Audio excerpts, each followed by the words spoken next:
Om Namo Bhagavate Vasudevaya. Om Namo Bhagavate Vasudevaya. Om Namo Bhagavate Vasudevaya. Narayanam Namaskritya Naram Chaiva Narottam Devim Saraswatim Vyasam Tato Jayamudire. Nashtaprayasva Bhadreshu Nityam Bhagavata Sevaya. Bhagavate Ruttama Shloke Bhaktir Bhavati Naistiki. Om Ajnanatimirandasya Gnananjana Shalakaya. Chakshurunmilitam Yena Tasmai Shri Gurave Namaha. Namo Vishnupadaya Krishna Preshthaya Bhutale. Srimate Bhaktivedanta Swaminiti Namane. Namaste Saraswati Deve Gauravani Pracharini. Nirvishesha Shunyavadi Paschatya Deshatarine. Jai Shri Krishna Chaitanya Prabhu Nityananda. Jai Advaita Gadadhara Shivasadi Gaura Bhaktavinda. Hare Krishna Krishna Krishna Hare Hare. Hare Rama Rama Rama Hare Hare.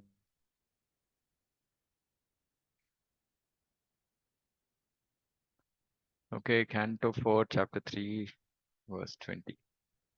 Vyaktam tvam utkrishta prajapate priyatmajanam asi subhru me mata tathapi manam na pitu prataprapatsya madashrayat kah paritapyate yataha. My dear white complexioned wife, it is clear that of the many daughters of Daksha you are the pet. Yet you will not be honored at his house because of your being my wife. Rather, you will be sorry that you are connected with me. The Lord Shiva is explaining to Sati what is going to happen. Lord Shiva put forth the argument that even if Sati proposed to go alone without her husband, still she would not be received well because she was his wife. There was every chance of a catastrophe, even if she wanted to go alone. Therefore, Lord Shiva indirectly requested her not to go to her father's house.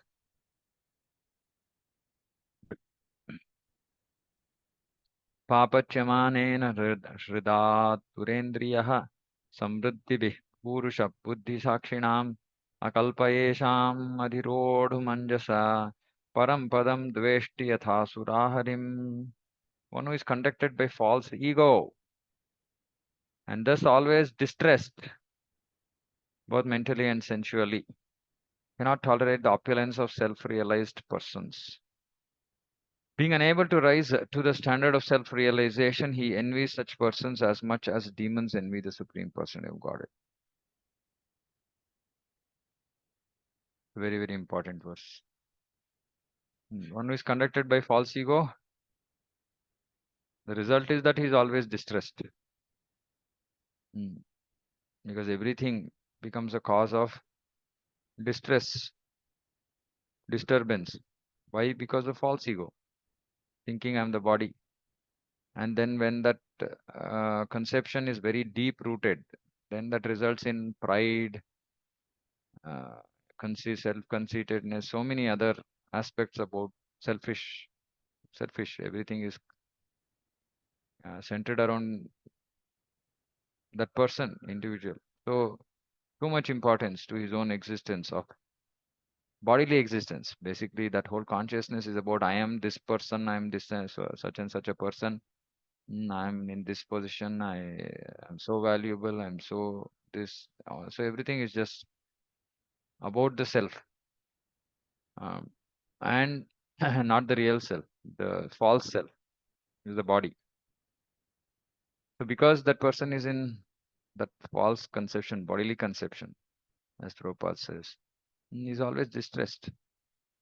Because every moment in this material world, something or the other is either affecting our body or mind all the time, every moment. Um, uh, yeah, through the mind or through the body. Essentially means through the sense organs or mind. Always something or the other is always there. And if we are in false ego, then we are distressed. Mm. And also, such people cannot tolerate the opulence of self-realized person. This is very deep. So one who is steeped in false ego, he cannot tolerate the opulence of self-realized persons.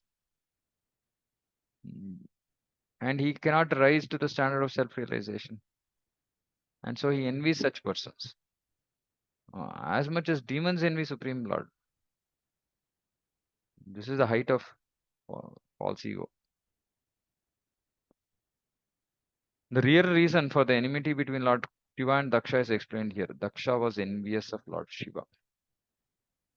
Because of Shiva's high position as an incarnation of a quality of the Supreme Person of Godhead, and because Shiva was directly in contact with the Super Soul and was therefore honored and given a better sitting place than he.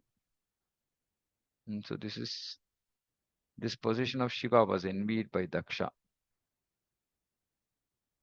And so he could not tolerate the opulence. That's what Prabhupada is saying. And of course, so Daksha had two problems.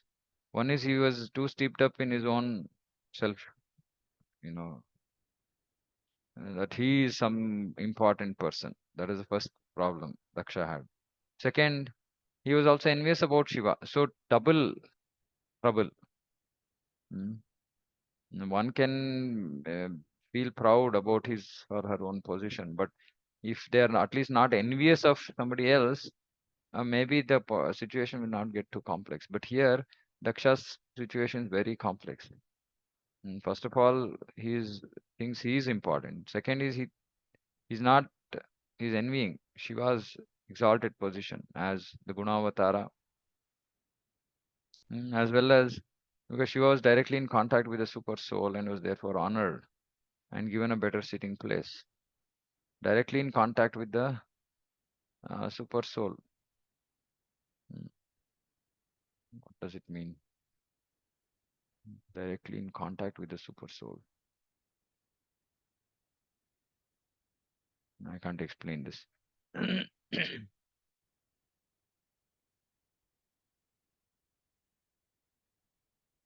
Yeah, I mean, one thing could be that because he offered obeisances on the platform of on the spiritual platform. He didn't offer physical obeisances. So maybe that's why Prabhupada is saying he was directly in contact with the super soul. So he was honored and given a better sitting place than Daksha. So he was envious. Daksha was envious.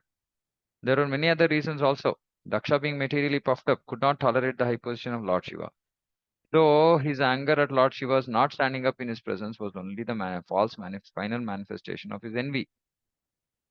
Daksha, being materially puffed up, could not tolerate the high position. So this is another aspect of people who are materially very advanced. They cannot tolerate other people taking a higher position. They want to be the object of worship, honor, etc. So they can't tolerate others' progress, others' high position. And so it was just final manifestation of his envy. Lord Shiva is always in meditation and always perceives the super soul. So this is what it means. Shiva was directly in contact with the super soul. So he's always in meditation. He always perceives the super soul as expressed here by the words Purusha Buddhi Sakshinam. The position of one whose intelligence is always absorbed in meditation upon the Supreme Person of Godhead is very great and cannot be imitated by anyone, especially an ordinary person. So Lord Shiva was actually in trance, in meditation.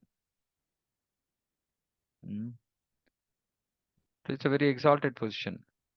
When Daksha entered the arena of Yagna, Lord Shiva was in meditation and might not have seen Daksha enter.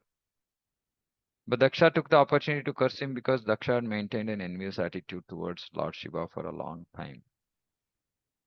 And so Prabhupada is saying he might not have seen because he was in meditation. Those who are actually self-realized see every individual body as a temple of the Supreme Person of Godhead, because the Supreme Person of Godhead in his Paramatma feature is residing in everyone's body. So one who is actually self-realized, who's realized his own position, who's realized the position of the Paramatma, and who sees Paramatma in every body, he is actually self-realized. He only sees Paramatma residing in everyone's body. He doesn't see the bodily distinction. But because Daksha was totally uh, the opposite spectrum, opposite end of the spectrum of being self-realized. So he was so bodily conscious, he was on the bodily platform. So he could not recognize, first of all, position of Lord Shiva. Second, he was envious of him. Third, he was materially puffed up. So many combination of reasons he made a big mistake by cursing Lord Shiva. When one offers respect to the body, it is not to the material body, but to the presence of the Supreme Lord. So when we are offering respect to somebody, actually our consciousness should be that we are actually offering respect to the Supreme Lord. Thus, one who is always in meditation upon the Supreme Lord is always offering him in obeisances. But since Daksha was not very elevated, he thought that obeisances were offered to the material body. And because Lord Shiva did not offer respect to his material body, Daksha became envious. Mm. So this is what normally people expect, is offering obeisances to the material body. But actually, we should not be offering obeisance to the material body because material body is dead. We should be offering obeisances to the Supreme Lord in the other person. And of course, when we offer respects to Vaishnavas, we see their exalted position of Vaishnavas. So their whole existence, bodily and spiritual, everything is very auspicious because their body is also completely spiritualized. And of course, because they are engaged in the service of Krishna, Vishnu, it's a very exalted position. But actually, we should be offering obeisances to the Supreme Lord within.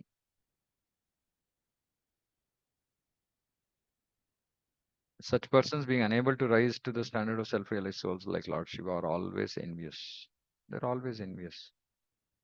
The example given here is very suitable. Asuras, demons, or atheists are always envious of the Supreme Person of Godhead. They simply want to kill him.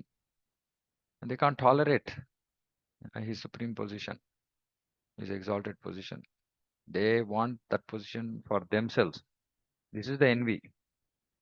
They can't see anybody better than themselves. Even in this age, we find some so-called scholars commenting on Bhagavad Gita who are envious of Krishna. And Krishna says, Man mana bhav mad bhaktaha. Always think of me, become my devotee, surrender unto me. So-called scholars comment that it is not to Krishna that we have to surrender. That is envy. The asuras or atheists, the demons, without reason or cause, are envious of the Supreme Person of Godhead. Similarly, instead of offering respect to self-realized persons, foolish men who cannot approach the highest standard of self-realization are always envious, although there is no reason. Prabhupada is saying by experience. And they're envious. They don't want to support uh, whatever programs are being put forth by self-realized persons. They want to oppose it. They want to create trouble. And this is the position of people who are on the material conception. Yeah. Yeah, Mataji, Mataji. Hare Krishna, Prabhuji. Yeah, Hare Prabhuji, Krishna. I just wanted to know, like now the expansion of the Supreme Lord, Lord Vishnu, Lord Shiva, do they have their own soul? Or because see, the direct expansion, na? The super soul is there in every being. So Vishnu himself is the super soul. Shivji is himself, I mean, the part expansion of the Lord. Does he have his own soul, like, I mean, or no? Lord. No, Like Brahma, so yes. Brahma is born, yes. So Brahma has got the soul and the super soul. Daksha has got soul and the super soul. What about Lord Shiva? yeah, all jivas have super soul. Super soul is not existent in the spiritual world. Expansions Is in the not spiritual. existent in the spiritual world. So when of course Vishnu Tattva, wherever they are, whether they are in the they manifest in the material world or spiritual world, they're always in the spiritual world. So there's no question of Paramatma for Vishnu Tattva because Vishnu himself is the Paramatma expansion, right? Now Shiva, like I said, Shiva's position, we have to understand that um, Shiva is not like Brahma. Right now, Yes. Shiva is also meditating on the super soul because when he enters the material world as Shambhu, so then he is actually his anyway his Aradhya Deva is Sankarshana, um, right? So he is always meditating on Sankarshana. So when he is present in this um, material world, when he's doing these kind of this duty, so he is in meditation on the super soul, like Prabhupada is clearly saying he's meditating on the super soul. um, so yeah, so Shiva looks like he's has a super soul, right? And then um, Sadashiva? no, Sadashiva is Vishnu. Sadashiva is Sadashiva is Vishnu. Vishnu. So So there only there the is no question. materialistic, the Shiva which comes into the material mode, like who apparently Yeah. comes, who's born of Brahma, is meditating on the super soul. Not He's got a just soul, not okay. The person who is born from Brahma is called Rudra.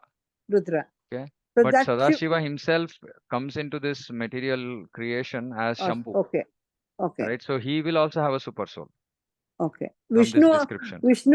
though he's an incarnation of Vishnu, when he comes in the material, in touch with material, this thing, he's got a soul. No, so he's not Is an that, incarnation of Vishnu. See, he's not. that's why I'm saying. So Okay. Shiva in the spiritual world is Vishnu himself, right? Okay. An Okay. Amsha of Vishnu, Amsha, that's why Sadashiva is Vishnu. Okay. So when that Sadashiva enters into the spirit, into the material universe for the sake of taking up the overseeing the mode of ignorance, he comes as Shambhu. Okay. So when that is the Shiva Tattva we are talking about. Fine. So that Shiva Tattva will like that is what Prabhupada here is discussing, saying that that Shiva he is directly in contact with the Super Soul. Right, but Thank you, of Prabhu. course his position possibly. I mean, I'm just speculating here.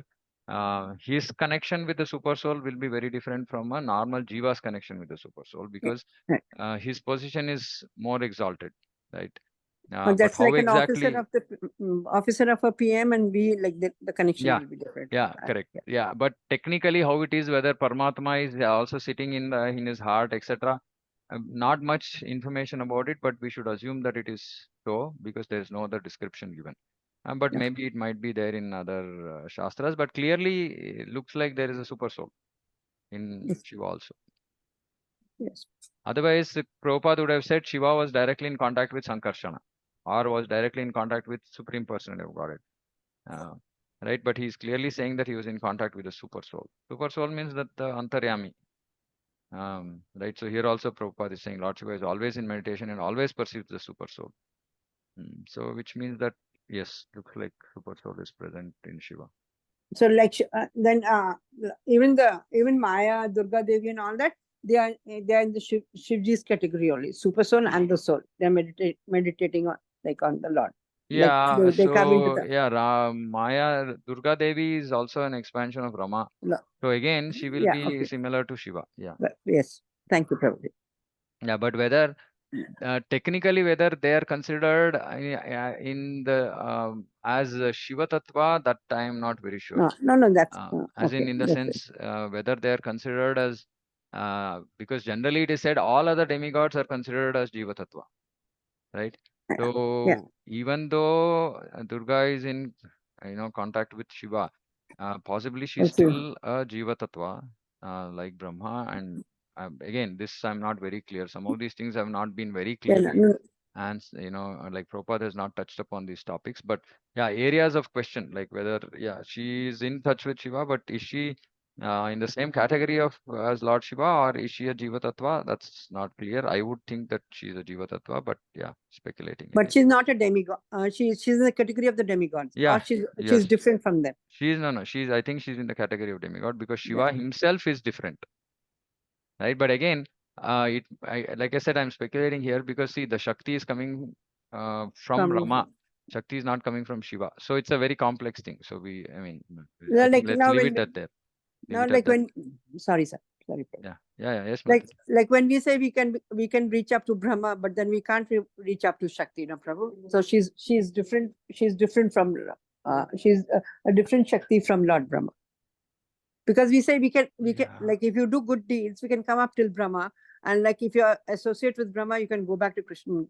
But nowhere it says if you can like you. Yeah, They it's say not don't been associate with. discussed. Yeah, it's Okay. not been. See, Prabhupada has not discussed much about the Parvati. Shakti, yeah, within the material world. Okay. Maybe we have to Or do like some she's Lord focus study. Lakshmiji's expansion. So I suppose Yeah, they go back yeah, there. yeah, Okay. correct. So, Okay. yeah, Lakshmi is expansion, but what type of expansion is the question? Yeah. Like Brahma is also that way qualitative incarnation said, right? But what type? So these are all very technical topics. We can't Fine. extrapolate unless we know exactly the position. So yeah, since Prabhupada has not discussed these topics, we will not be qualified to No, so that fair. we can only No. speculate. Thank you, Prabhu. Yeah, Hare Krishna. Hare Krishna. Yeah. So the important thing here is that we should not be we should not have pride, right? We should not be very proud about our position for any reason. Because this is actually cause for complete destruction, this false ego. First of all, people who have such false ego, they're not happy themselves, right? In no situation will they find themselves happy. They're always distressed because something or the other. And along with that, if there is envy, then it's a very, very bad combination. Mm. So, and this we experience this in the sense, when somebody tells, if somebody tells us something, somebody is correcting us. If we can't tolerate it, that means that we are envious of that person. We have false ego, mm, and we cannot make progress. We cannot make progress. I always remember this incident, when Prabhupada was apparently agitated because some program arrangements had not happened on time, and some newcomer who didn't know who Prabhupada was actually came and told Prabhupada saying that you should not get too excited, chant and be happy types. So, and Prabhupada immediately took up his chanting, bag and started chanting. Right, like really, I mean, that is the quality of exalted Vaishnava. Mm. But yeah, we are. Um, still affected by our false positions in this material world, and even spiritually also, maybe maybe some there can be some good qualities attributed to us, but if we are not really deserving of that position, then we will again be affected by falsehood. So it's very important that we be conscious about this. mm, Make sure that we are not on the platform of false ego. Okay.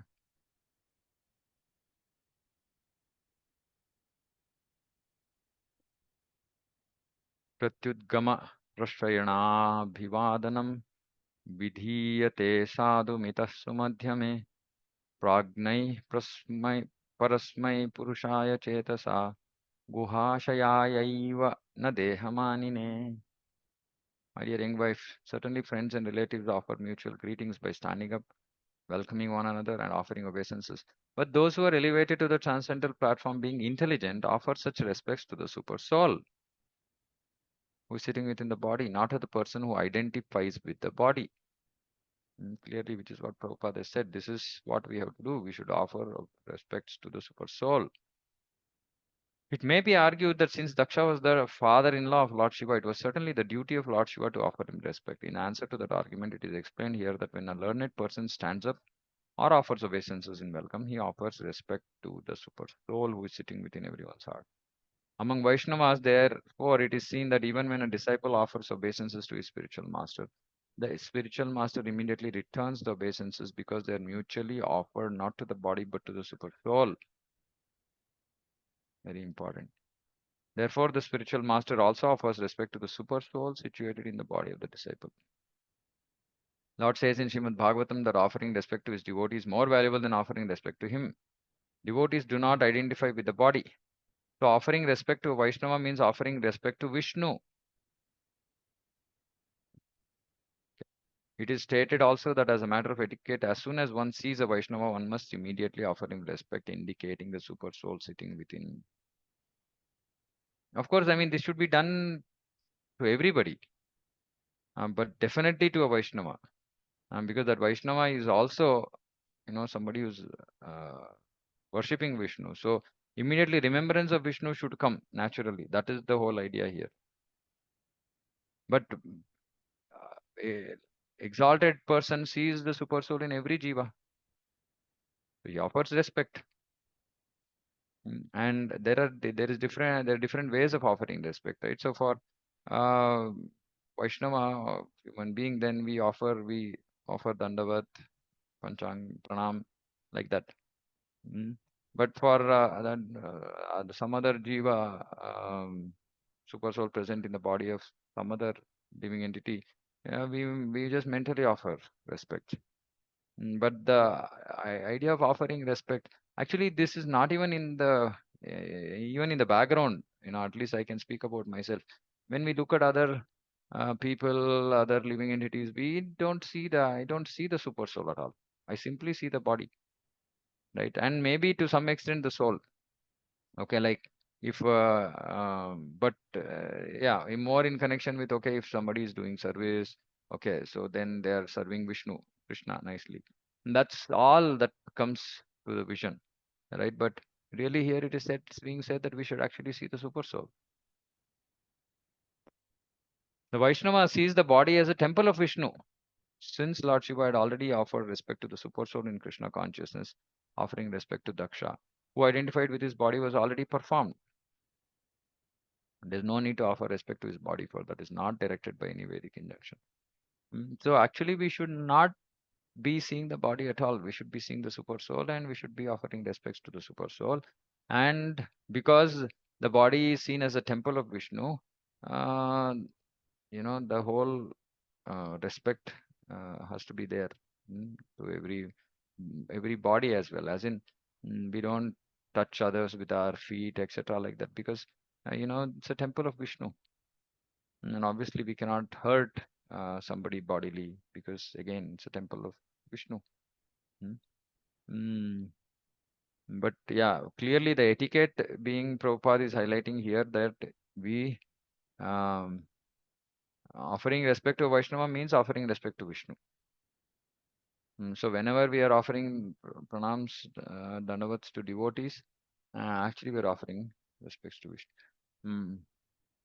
Actually, the actual etiquette amongst Vaishnavas, I've told this many times, I think, but um, outside the temple hall where the Supreme Lord is present, and if the darshan is open, then we don't offer obeisances to other Vaishnavas there, except Sakshadharitvena Samasta Shastra. If it considered somebody as good as Hari, Krishna, Vishnu, then we will offer obeisances to such Vaishnavas, even even when the altar is open and the Supreme Lord is present.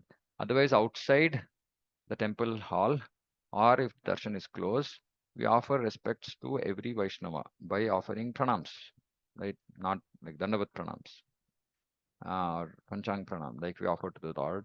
We're supposed to offer respect. But I've seen that actually in devotee community, this practice is not there. Um, Generally, people just, either they hold their palms or generally say Hare Krishna, that's it.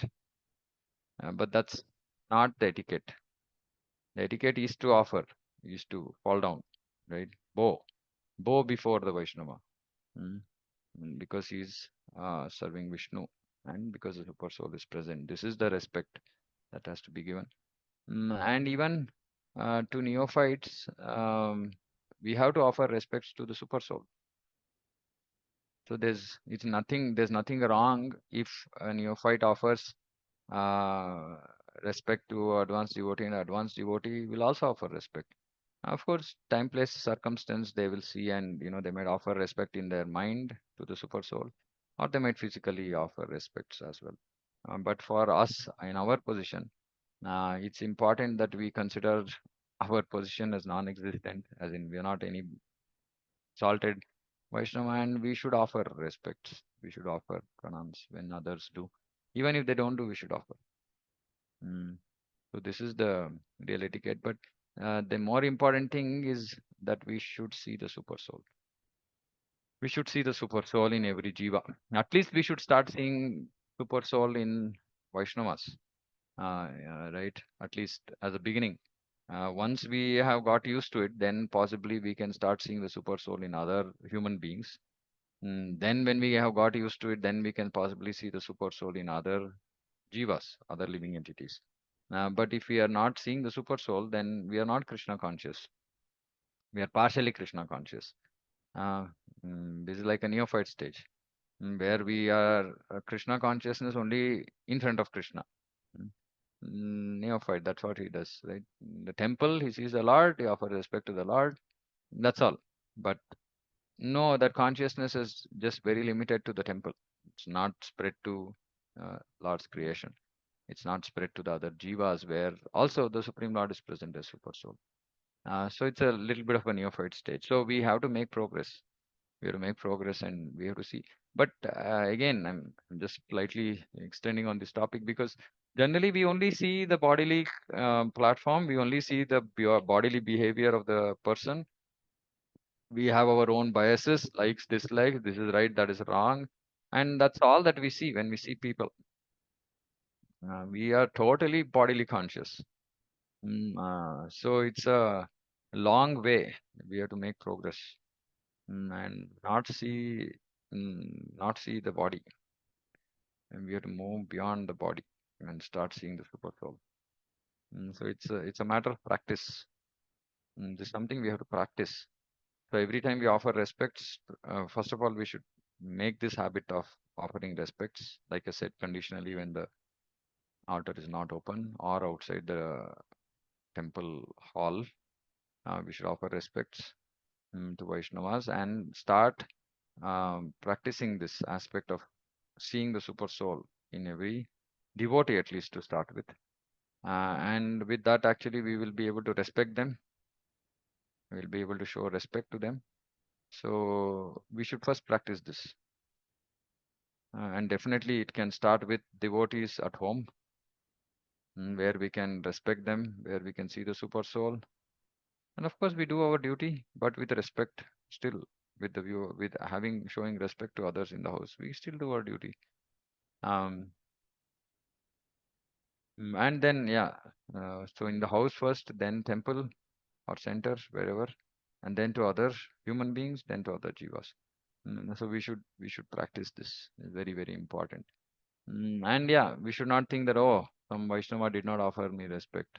It doesn't matter. Like, that Vaishnava might be as exalted as Lord Shiva and is just offered respect to the super soul from within. Maybe physically he didn't. And then we don't end up concluding or, mm, yeah, we just, we don't have to draw conclusions from their behavior. We have to offer obeisances and that's it because we are fallen.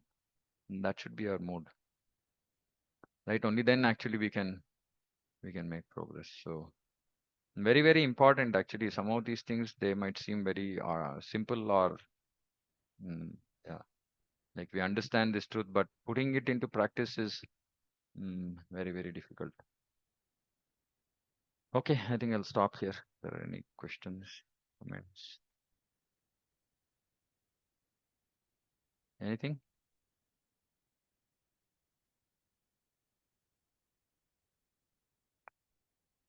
Okay, stop here. Srimad Bhagavatam ki jai, Jagat Guru Srila Prabhupada ki jai, Vancha Kalpatarubhyashta Kripa Sindhu Devata. Patitanam Pavanebhyo Vaishnavebhyo Namo Namananta Koti Vaishnavebhyo ki jai. Hare Krishna. Hare Krishna. Hare Hare Krishna. Krishna Hare Krishna, Prabhuji. Prabhu.